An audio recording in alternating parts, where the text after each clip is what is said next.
처음에 생각했던 결혼 생활이랑 와, 많이 다르죠. 많이 다르죠, 그죠? 막상 살아보면. 네.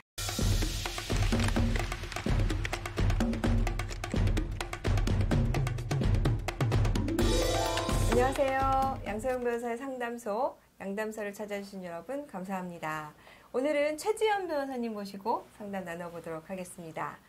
네, 오늘 어떤 사연일까요? 오늘은 딩크 부부에 대한 사연입니다. 오, 그래요? 네. 다양한 취미생활을 하면서 싱글 라이프를 즐기던 저는 동호회에서 우연히 지금의 남편을 만났습니다. 결혼 전 저는 아이를 낳고 싶지 않고 서로에게 집중하고 싶다고 말했습니다. 남편은 그런 저의 생각을 존중한다고 했고 제가 원하면 아이 없이 둘만 살아도 괜찮다고 했습니다. 부모님께는 아이가 생기지 않는다고 거짓말을 하자고 약속하고 결혼식을 올렸습니다.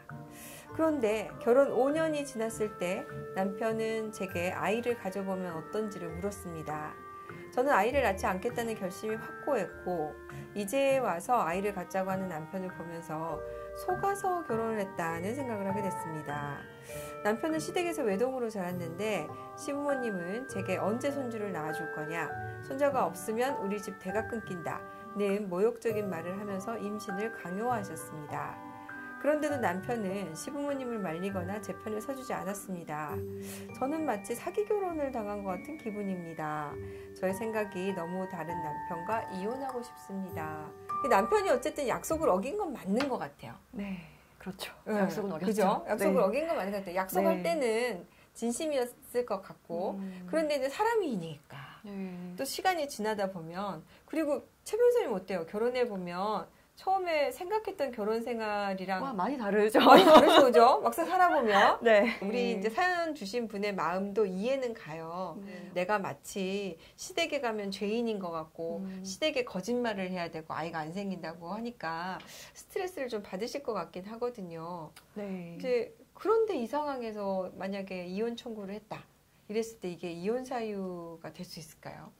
우선 이제 재판상 이혼 사유에 해당하는지를 한번 검토를 해봐야 될 것 같은데요. 이제 재판상 이혼 사유 이제 민법 840조 6호에 해당하는지, 그러니까 그게 뭐냐면 기타 혼인을 계속하기 어려운 중대한 사유에 해당하는지를 한번 검토를 해봐야 될 것 같습니다.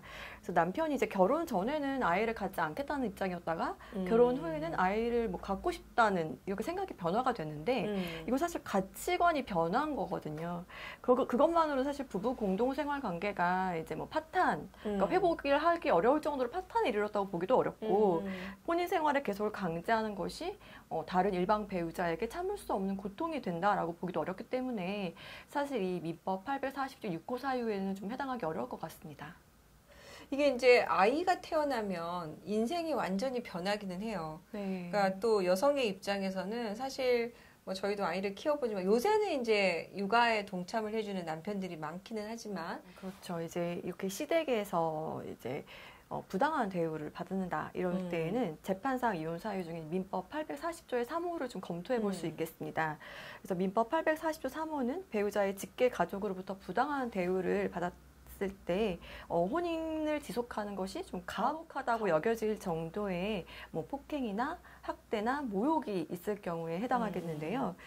사실 이 사연 같은 경우에는 시부모님의 발언이 좀 일시적이었고 또 내용 자체가 혼인을 강요하는 것이 가혹하다고 할 정도의 모욕이라고 보기는 조금 애매해서 네. 사실 위자료 청구가 받아들여지기는 좀 어려울 것 같습니다.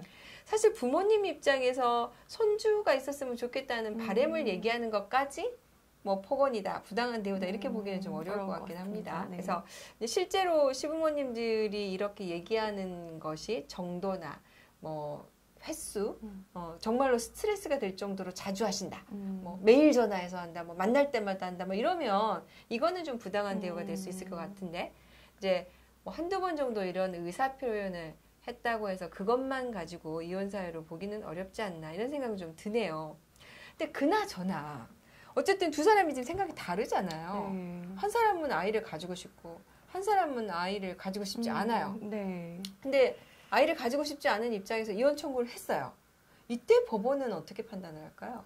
우선 이제 증거 수집이 좀 중요할 것 같습니다. 그래서 혼인 전에 이제 서로 자녀 계획에 대한 합의를 했다는 정황이 있는 서로 대화를 나눈 문자라든지 아니면 대화를 했던 녹음 같은 게 있으면 좋을 것 같고, 이런 자녀 문제로 서로 다투는 경우에는 남편이 아내에게 뭐 폭언을 했을 때 그런 것들을 녹음한다거나, 아니면 시댁에서 폭언을 좀 많이 하셨을 때 거기에 대한 녹음 증거들이나, 아니면 뭐 이분이 정신적인 고통을 좀 받아가지고 정신건강의학과에 갔다면 거기서 소견서를 받는다든지 뭐 이런 증거들을 제출하시면 좋을 것 같습니다. 이 두 사람 사이에 이제 남편이 부인이 계속해서 아이를 가지고 싶지 않고 본인은 아이를 가지고 싶다. 이와 관련해서 어떻게 대화를 잘 나눴느냐, 소통을 잘 하려고 노력했느냐, 이 여부에 따라서 이혼 사유가 될지 안 될지가 결정이 좀 될 것 같고요. 마찬가지로 우리 사연 주신 분도 그렇습니다. 부부라는 것은요, 서로 다른 사람이 맞춰가는 거거든요. 그런데 나는 원래 이런 사람이었는데 너 왜 변했어? 이것만 가지고 나는 아무 잘못이 없다라고 얘기할 수는 없을 것 같아요.